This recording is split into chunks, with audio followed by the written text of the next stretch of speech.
Selamat siang untuk Bapak Ivan dan teman-teman. Terima kasih untuk Bapak Ivan atas kesempatannya memberikan kami waktu untuk presentasi. Di sini ada saya Divan dengan NPM 6032001119 dan dua teman saya Fahrul yang ber-NPM 6032001253 dan ada juga Hikal yang ber-NPM 6030001204. Di sini kami presentasikan tentang AXA Insurance. Yang pertama adalah company profile-nya.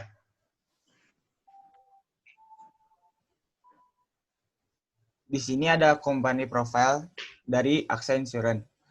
AXA Financial Indonesia bagian dari AXA Group, yaitu AXA Financial Indonesia adalah perusahaan asuransi dan manajemen aset terbesar di dunia yang berbasis di Paris.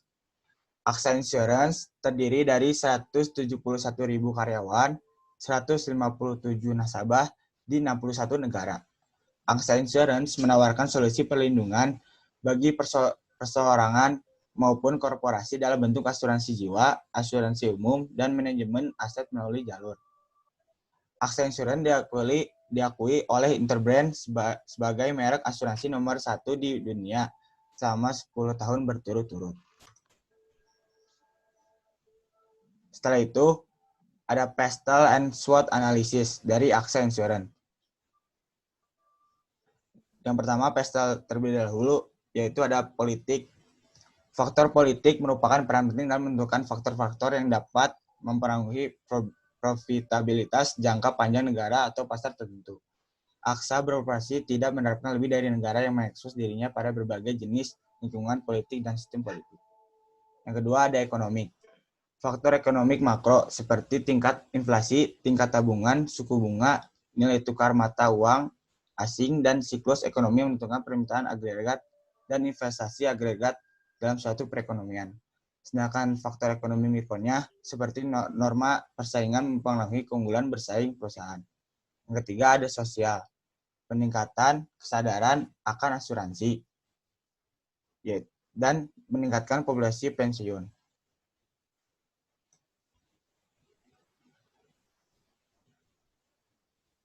Yang keempat, ada teknologikal.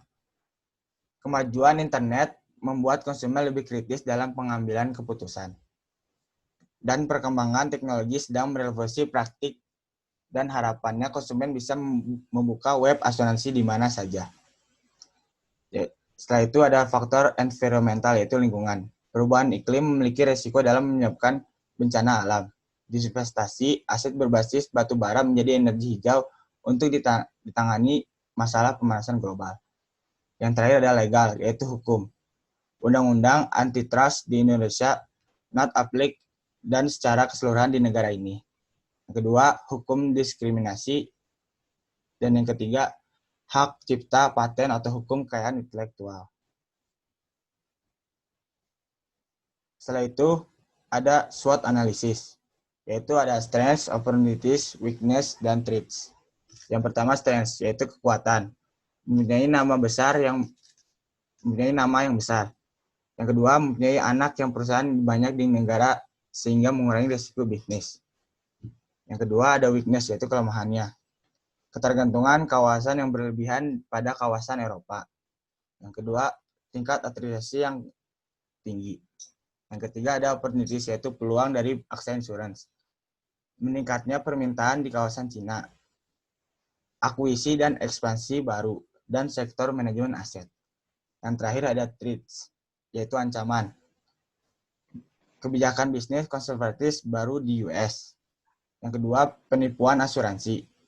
Dan yang ketiga, ketidakpastian di Uni Eropa setelah Brexit. Selanjutnya saya akan meneruskan presentasi ini. Ada manajemen pemasaran AXA Insurance. Manajemen pemasaran targetkan kepada para milenial menggunakan digital marketing melalui program mempromosikan kepada pensiunan. Selanjutnya, operasi AXA Insurance. Manajemen operasi AXA Insurance selalu mengutamakan meningkatkan kesadaran dalam berasuransi, melakukan digital, memberikan layanan untuk menerima masukan kepada perusahaan.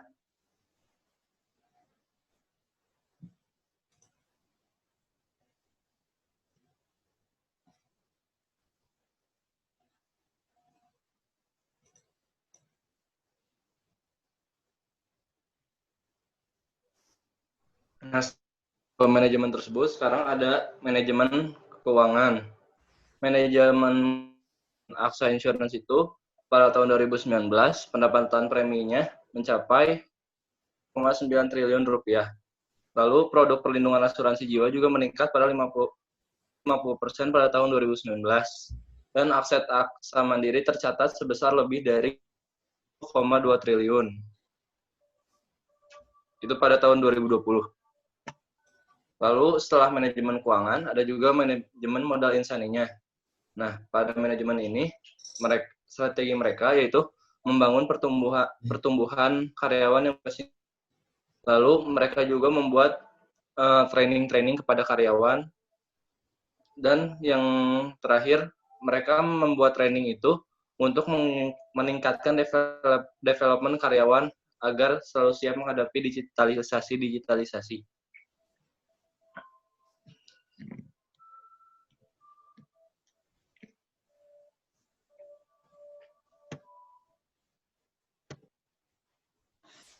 Sekian, terima kasih presentasi dari kelompok kami. Kami berharap presentasi yang kami berikan kepada audiens bermanfaat bagi audiens. Jika ada kekurangan dan kami minta maaf Tuhan. Terima kasih.